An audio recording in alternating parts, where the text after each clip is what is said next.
আমরা আজকে শুরু করব। আগে হচ্ছে দেখবে তারপরে লিখবে, ঠিক আছে? আগে দেখবে তারপরে লিখবে। প্রথমে আমরা লিখব অবর্ণটি। অবর্ণটি লিখতে প্রথমে সুন্দর করে মাত্রা দেবে, তারপর এখান থেকে সুন্দর করে গোল করে সোজা উপরে, তারপর এখান থেকে নিচে, তারপর ঠিক এইভাবে তোমরা হচ্ছে অ লিখবে, তারপর আ লিখবে। ঠিক একই রকমভাবে আমরা এখান থেকে নিচে, তারপর সোজা উপরে, তারপর এই জায়গা থেকে উপর থেকে ঠিক এইভাবে করে হ্যাঁ আ লিখবে। তারপর দেখো হ্রস্বই মাত্রা, তারপর এইখান থেকে সুন্দর করে নিচে। এগুলো কিন্তু আমরা বেসিক ক্লাসে কমপ্লিট করেছি ডে 1 থেকে ডে 7। হ্যাঁ, তো দেখো তারপর আমরা লিখবো হচ্ছে দীর্ঘই। ঠিক একই রকমভাবে তিনের মতো একটা পেজ নিয়ে এখান থেকে একটু উপরে যাবে, তারপর একটু নিচে নামিয়ে দেবে, ঠিক আছে?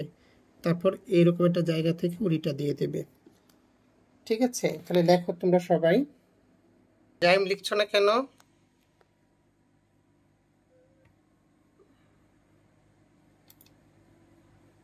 আচ্ছা, সবাই মনোযোগ সহকারে লেখো।